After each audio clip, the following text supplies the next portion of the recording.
11.5 normal distribution. Now, last lesson we briefly talked about the difference between discrete and continuous distribution. This lesson is all about continuous distribution. A normal distribution is a continuous distribution. And what it does is, well, first, it's my calculator. We're going to use a calculator a lot in this lesson. So a normal distribution is what most things in life follow. They follow a normal pattern. If you think about like height, most people follow within the same kind of range. But then you got people on both ends. There's some people who are super tall, playing in the NBA, and then there's people who are super short. So that's a normal distribution. When stuff falls like that, it's a normal distribution. And most things in life follow something like that. IQ, most people fall in the middle. Then there's people like Dr. Carter's way out that end, people on the other side. Right? So it's this way kind of most things fall. So it's called law of large numbers. Now, a couple things to talk about a normal distribution. It's called, if you notice, it's a bell curve, where most things in the middle. On a perfect normal distribution, that the mean and the median should all be right here. Right? It's not skewed positive or negative. It's a perfectly symmetric. And the mode also should be in the middle too. So mean, median, mode should all be in the middle. That's what makes it a nice normal distribution. Until the end of the curve is 1, because this is your probability. So add them all up, you get 1. That's how our expected value thing is. Right? If you get all the probabilities, you get 1. So we say that area underneath this curve is 1. It's all probability. Now there's an empirical rule that follows normal distribution that says this. Now again, you don't have to memorize these numbers. Maybe if you're in bio or something, but for math you won't have to. We're gonna use your calculator for most of it. But we have these things called standard deviation. So here's your mean, that fancy symbol right there. Now one standard deviation across is that symbol right there, standard deviation. That means most of your data falls within this certain number here. And then sending back here, most data falls within 30% to the left. And then the next standard deviation would be 13.5.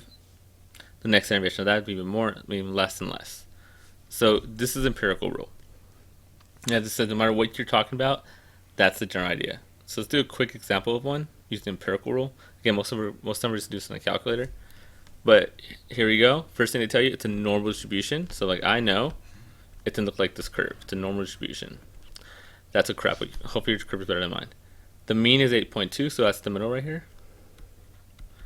And the standard deviation is 1.3. So again, most of our data is going to fall within 1.3. So you're going to go add 1.3 over here and get 9.5. You do it again. Add another 1.3, you get 10.8. You can do it probably one more time. And I'm going to get 12.1. And this goes on forever. Sending to the back. Subtract 1.3.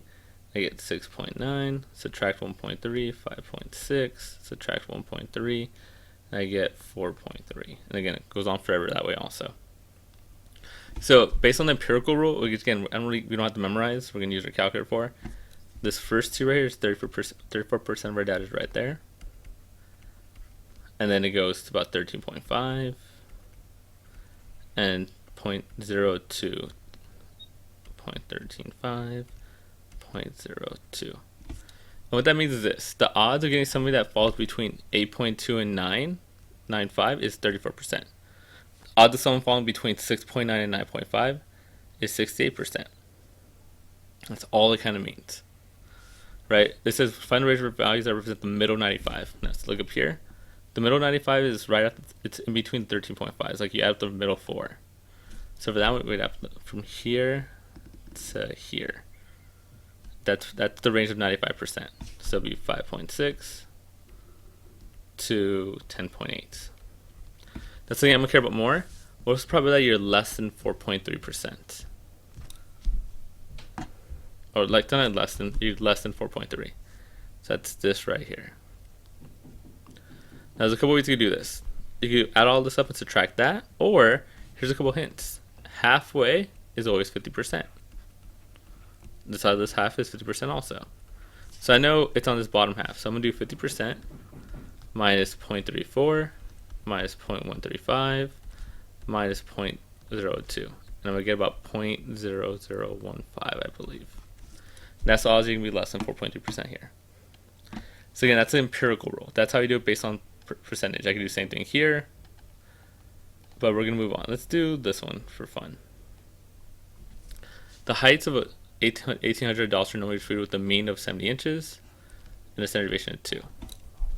Let's start by drawing our normal distribution. Again, notice how they set it so we could follow it. So we know it's going to look like this. slightly better than last time, but not much. My mean is 70.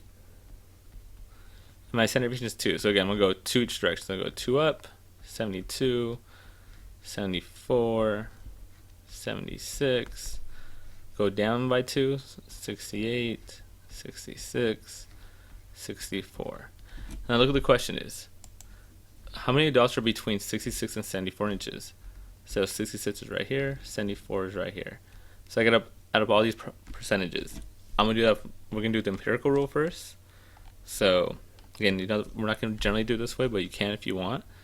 34%, 13.5, 34%, 13.5. After that would be 0.02, 0.02.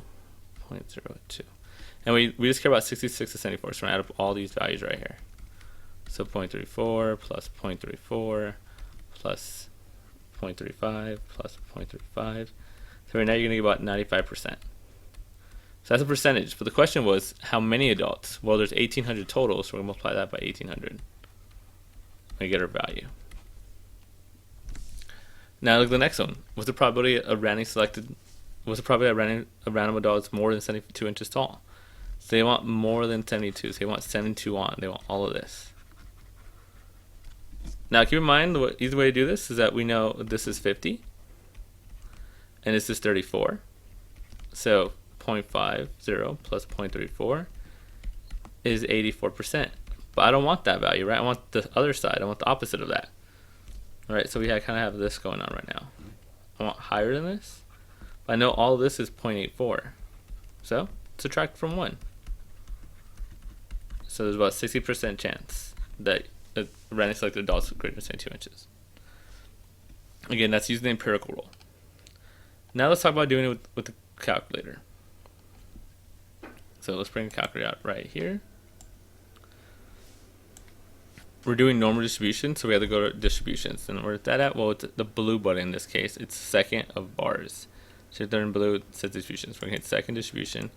And one of the first thing that pops up, you have normal PDF, normal CDF, and invert normal. We're going to do normal CDF always. We never ever use normal PDF, and we'll use invert normal, and we take stats or IB. For now, we're just going to use normal CDF. Now, the way this works is this. If your calculator is updated as a lower bound, upper bound, a mean, and standard deviation. That's what that means, mean and standard deviation. Let's go back to this before we use that. So the number of texts sent per day by a sample of 811 teens is normally distributed with a mean of 38. So they're saying the average is 38. Stop your laughing. I know you guys will probably add a 0 to that, but whatever. This is a problem. So the average is 38, standard deviation is 7. About how many teens send between 24 and 38 texts? So kind of the same idea. Let's do this. Now, my mean is 38. Standard deviation 7. So I could do the 7 thing, but I'm going to try just with the calculator. So I don't even care about that right now. I'm going to do this. How many? I want between 28 and 34. So I'm going to go between 24, and 38. So it's this right here. So on the calculator, what this is going to be is this. This is going to be my lower bound. This is going to be my upper bound. My mean is right here. And that's my standard deviation. So I'm going to bring back my calculator. I have my normal CDF. My lower bound in this case is 24. My upper bound is 38. My mean is 38. My standard deviation is 7. You hit paste. And the odds between those two is 0.477. We'll go 3 decimals. Now again, that's the odds of it, but this is how many teens. So we're going to multiply that by the total amount of teens, 8, 11, and get our answer. Something like that. B. What is the probability that a teen selected at random sends less than 45 texts? So I'm going to draw it again. My mean is, that shouldn't go up at the end, by the way. My mean is 38. 45 is over here. Now I want less than 45. So I want all of this. So here's where it gets a little more confusing. If I'm using my calculator, I'm going to do this. This is negative infinity. That's been my lower bound. We'll get more into that in a second, because that's all the way to the left. It never goes lower. My upper bound's easy. That's just 45. Now here's the problem, though. You go to your calculator and you go, okay. And go back to the second distribution. Normal CDF is the only we ever use. where's the infinity button? Actually, there kind of is one somewhere, but we don't use that. What we're going to do is this. Instead of infinity, we're going to use a super huge number. We're going to do negative E99. And now I like to say this is a chemistry E. It's not this. It's not the math E. So we're going to use the E right there. See the double E right there? We're going to use that one. So I'm going to go negative, second E.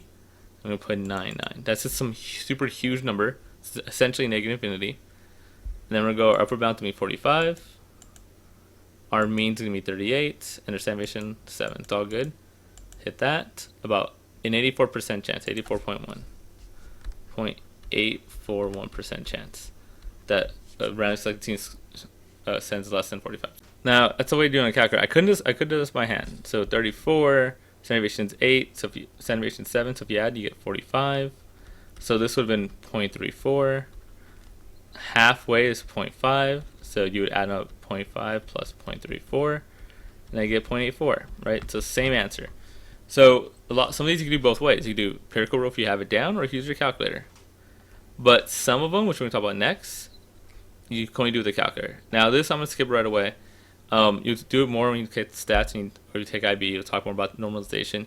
And all that is, that's how you compare two different things. Like how do you compare how well you're doing in math compared to how well you're doing in English, which might have different means and different standard deviations. So that's what normalization does. But again, you talk about that either in stats or in IB. So let's talk about the ones you can do in calculator first. And actually, I want to do the one right here first to get a better idea. So this one you can only do in the calculator. I'll show you why. The number of concerts attended per year by a sample of 925 teens is normally distributed with the mean of 1.8 and the standard deviation of 0.5. So let me draw this out. Still not there. So my mean is 1.8. My standard deviation is 0.5. So I could go, if I want to draw the little line, I could put 0.5 up. I get 2.3, 2.3, 0.5 up, 2.8, 0.5 down, 1.3, 0.5 down, 0.8. Now I drew these on purpose because look at what they're asking us. They want less than 2. Well, if you notice, 2 is in between these two values. 2 is like over here. So this one you cannot do by hand. We only know how to do it when it hits exactly on the standard deviation. We can't do it when it fits in between. If it falls in between like this, we have to use a calculator. So this one can only be done on a calculator. Now, another way to do a calculator, we go lower bound, upper bound. My lower bound here goes all the way to the end is negative E99. That's essentially negative infinity. And my upper bound is right there. So all I gotta do is put this in my calculator. Go second distribution. Normal CDF. Again, negative E99. How lucky it's already there for me. Then we're gonna go to 2 as my upper bound. My mean is 1.8. And my standard deviation is 0.5.